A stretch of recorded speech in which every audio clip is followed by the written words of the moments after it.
Good morning students. आज NCERT की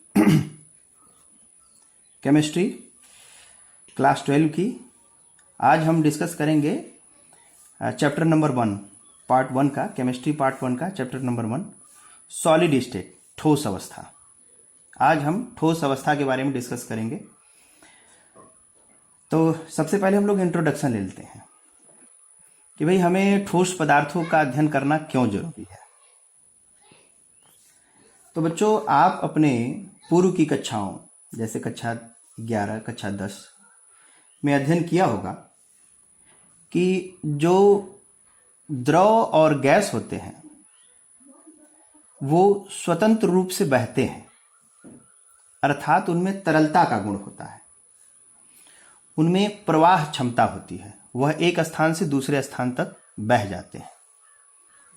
इसके विपरीत यदि हम देखें तो जो ठोस पदार्थ होते हैं, जैसे आपका प्लास्टिक का कुर्सी है या लोहे का बाट है, जो ठोस पदार्थ होते हैं उनमें बहने का गुण नहीं होता है। ऐसा क्यों है? तो हम लोग जानते हैं कि सर्वप्रथम इंग्लिश वैज्ञानिक जॉन डाल्टन ने हमें बताया था कि पदार्थ कणों से मिलकर के बने होते हैं। अब वो कण परमाणु है, परमाणु से आयन बन जाते हैं, परमाणु से अणु बन जाते हैं। तो पदार्थ परमाणुओं से भी बने होते हैं, उसके बदले हुए स्वरूप आयन से भी बने होते हैं और अणुओं से भी बने होते हैं। तो जॉन डाल्टन ने बताया था कि पदार्थ छोटे छोटे कणों से मिलकर के बने होते हैं। तो होता क्या है कि जो द्रव और गैसें हैं, ये जिन कणों से मिलकर के बने होते हैं उनके कणों के बीच में आकर्षण बहुत कम होता है। आकर्षण गैसों के बीच में, तो गैसों के कणों के बीच में तो बिल्कुल ही आकर्षण नहीं होता, जबकि द्रवों के कणों के बीच में, पार्टिकल्स के बीच में थोड़ा बहुत आकर्षण होता है। इसीलिए गैस के जो कण है फ्री मूवमेंट करते हैं, स्वतंत्र रूप से उड़ते रहते हैं, फ्लो करते हैं। लेकिन जो द्रव के कण हैं वे एक दूसरे के इर्द गिर्द फिसलते रहते हैं, एक दूसरे के आगे पीछे फिसलते रहते हैं, जिससे द्रवों और गैसों में प्रवाह होता है। जबकि इसके विपरीत देखा जाए तो ठोसों में किसी प्रकार का कोई प्रवाह हमें देखने को नहीं मिलता। ऐसा क्यों है?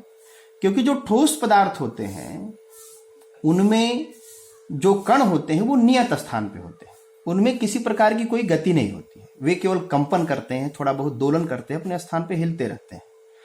तो नियत कणों की नियत स्थिति के कारण ही ठोस में किसी प्रकार की प्रवाह क्षमता नहीं होती है।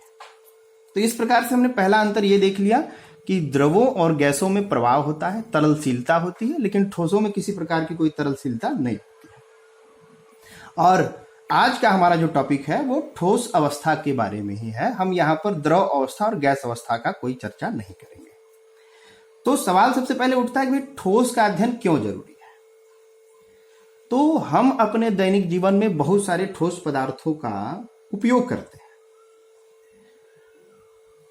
हैं। इन ठोस पदार्थों के उपयोग करने में हमें बहुत सारी समस्याओं का सामना भी करना पड़ता है। हम देखते हैं कि जो लोहे की चादरें हैं, लोहे के रॉड हैं, वो प्रायः खराब हो जाया करते हैं, उसमें जंग लग जाती है। तो हमें जरूरत किस चीज की है? हमें जरूरत है ऐसे ठोसों की जो मजबूत भी हो, हल्के भी हो और उसमें किसी प्रकार का जंग न लगे। तो यदि हमें, हमारे ठोस अवस्था पढ़ने का उद्देश्य यही है कि यदि हमें ठोसों के बारे में अधिक से अधिक जानकारी होगी तो हम ऐसे ठोस का निर्माण कर पाएंगे जो हमारे दैनिक जीवन में बहुत उपयोगी है। अगर हम पैकेजिंग मटेरियल की बात करें, माने ऐसे पदार्थों की बात करें जिससे हम लोग पैक करते हैं, प्राय हम मार्केट से सब्जी लेकर के आते हैं या अन्य दूसरी कोई चीज लेके आते हैं तो पॉलीथीन में पैक कर देते हैं। लेकिन क्या आपने देखा है कि पॉलीथीन बायोडिग्रेडेबल है, जैव निम्नीकरणीय है? क्या वह विघटित होता है? उत्तर है नहीं। तो आज जरूरत ऐसे ठोस पदार्थों के निर्माण की है, ऐसे पैकेजिंग मटेरियल की है जो बायोडिग्रेडेबल हो, जो जमीन में फेंक देने पर, पानी में फेंक देने पर 2 दिन, 4 दिन, 10 दिन, 1 महीने में स्वतः विघटित हो जाता है। जैसे कागज विघटित हो जाता है, फलों के, सब्जियों के छिलके विघटित हो जाते हैं, लेकिन प्लास्टिक विघटित नहीं होता है। तो ठोस पदार्थों का अध्ययन हमारे लिए इसलिए जरूरी है कि हम अपने ज्ञान का उपयोग करके अवयवी ठोस के अवयवी कणों के प्रकृति का और उनके बीच के बंधनों का अध्ययन करके हम नए नए ठोस पदार्थों का, नए नए उपयोगी ठोस पदार्थों का निर्माण कर सकते हैं। तो हम ठोस अवस्था का अध्ययन करके, उसकी जानकारी प्राप्त करके हम विभिन्न प्रकार के उपयोगी ठोस बना सकते हैं। आप लोगों ने कार्बन नैनो ट्यूब का नाम सुना होगा, यदि नहीं सुना है तो बता दे रहा हूं। जो कार्बन नैनो ट्यूब होता है वह एक ऐसा पदार्थ है, वह एक ऐसा ठोस हमें दे सकता है जो लोहे से भी ज्यादा मजबूत होता है, स्टील से भी ज्यादा मजबूत होता है और एल्युमिनियम से भी हल्का होता है। और हमें चाहिए क्या? हमें मजबूती और हल्कापन ही चाहिए, और उसमें जंग भी नहीं लगती। हम ठोस अवस्था की जानकारी से उच्च तापीय अतिचालक बना सकते हैं, यानी ऐसे ठोस बना सकते हैं जो हाई टेम्परेचर को बर्दाश्त कर सकता है, सहन कर सकता है। हम ऐसे अतिचालक बना सकते हैं जिससे विभिन्न प्रकार के विद्युत उपकरण बनाए जा सकते हैं, जिसमें बिजली, बहुत माइन्यूट सी बिजली, बहुत कम बिजली देने पर भी वो अच्छे चालक का कार्य करेंगे। हम बहुत बढ़िया चुंबकीय पदार्थ बना सकते हैं। और most important, very very important, हम जैव निम्नीकरणीय बहुलक, जिसका जो हम प्लास्टिक के रूप में जानते हैं, पीवीसी, पॉलीवाइनिल क्लोराइड के रूप में जानते हैं, विभिन्न प्रकार के प्लास्टिक जो जैव निम्नीकरणीय नहीं है, उनके सब्स्टिट्यूट के रूप में, उनके प्रतिस्थापी के रूप में एक बहुत बढ़िया ऐसा ठोस निर्मित कर सकते हैं जो बायोडिग्रेडेबल हो। तो हम पॉलीथीन का एक विकल्प तैयार कर सकते हैं और अपने पर्यावरण को दूषित होने से बचा सकते हैं। अगला जो उपयोग होगा ठोस अवस्था का, क्या है हमारे लिए? वह है शल्यक रोपण में प्रयुक्त जैव सुनम्य ठोस। शल्यक रोपण का मतलब होता है कि जब हम सर्जरी इम्प्लांट करते हैं, किसी अंग को जोड़ते हैं, किसी अंग को काटते हैं, चीरते हैं, फाड़ते हैं, उसमें टाके लगते हैं, हड्डियां टूट जाती हैं, तो डॉक्टर उसको ठीक करने के लिए उसमें प्लेट्स बैठाता है।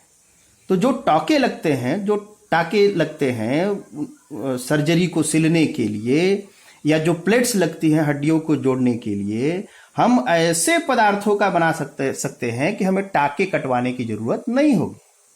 यानी वह ऐसा पदार्थ है, ऐसे पदार्थ का धागा होगा जो स्वयं हमारे शरीर में विलीन हो जाएगा, उसमें से धागे अलग से तोड़ करके निकालने की आवश्यकता है।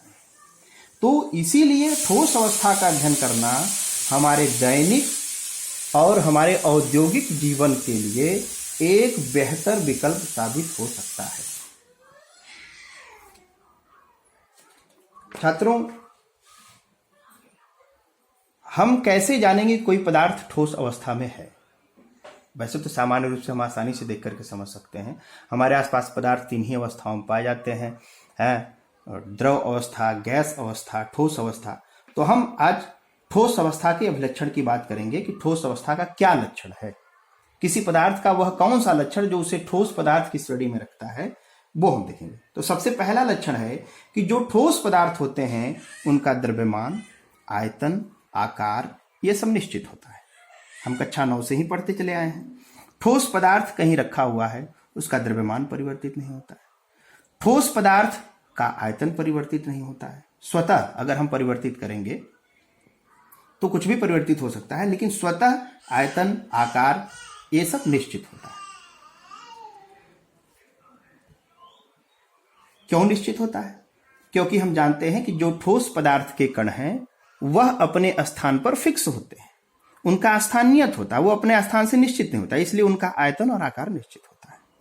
दूसरा गुण है, ठोस पदार्थों के कणों के बीच में लघु अंतराण्विक दूरियां होती हैं, इंट्रामॉलिक्यूलर स्पेस।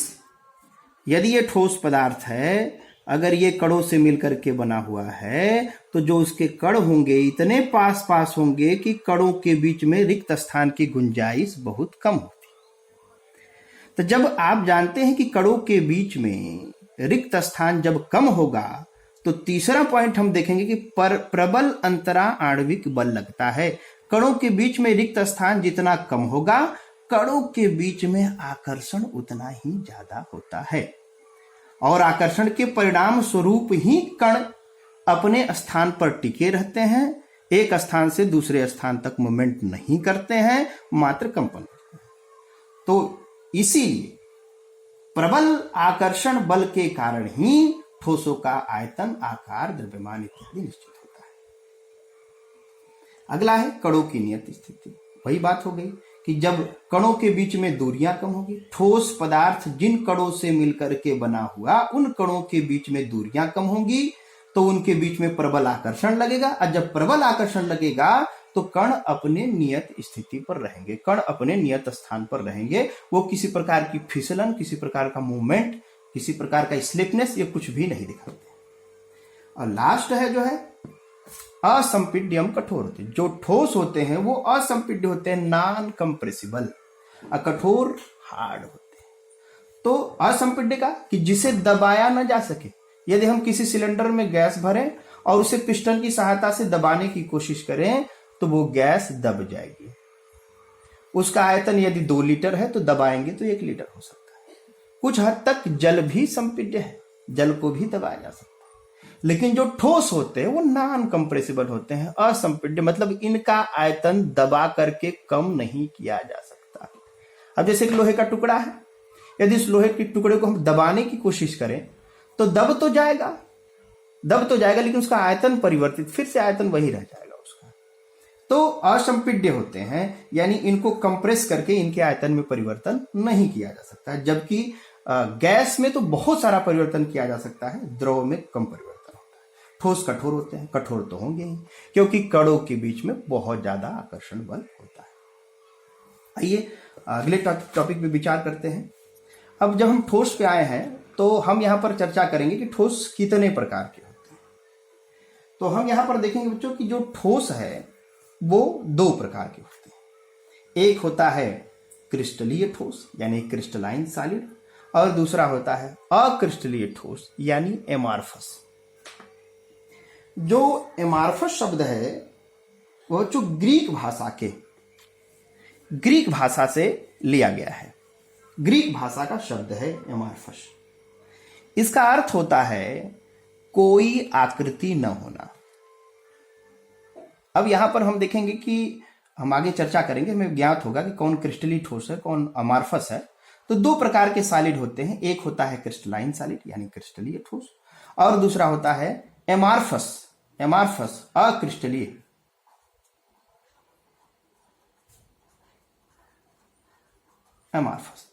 अक्रिस्टलीय ठोस। तो हमने बताया कि एमार्फस शब्द ग्रीक भाषा से लिया गया है, जिसका तात्पर्य है आकृति न होना। तो क्या ऐसा ठोस जिसकी कोई आकृति ही नहीं है? जबकि हमने अभी पढ़ा हुआ है कि ठोसों की अपनी एक आकृति होती है, अपना निश्चित आकार होता है, लेकिन अभी अभी यहाँ की आकृति का न होना। तो आपको मैं क्लियर करता हूं, आकृति का संबंध यहाँ पर जो है वह कणों की व्यवस्था से है, कणों की व्यवस्था से है। आइए हम कुछ गुणों के आधार पर क्रिस्टलाइन सॉलिड और एमार्फस, इन दोनों का अंतर समझने की कोशिश करते हैं। चैप्टर काफी लंबा हो जाएगा, शुरू में मैं शॉर्ट वीडियो डालने की कोशिश कर रहा हूं। तो आज के लिए केवल इतना ही, और अगले क्लास के लिए, अगली वीडियो के लिए इंतजार करेंगे। तब तक के लिए गुड बाय।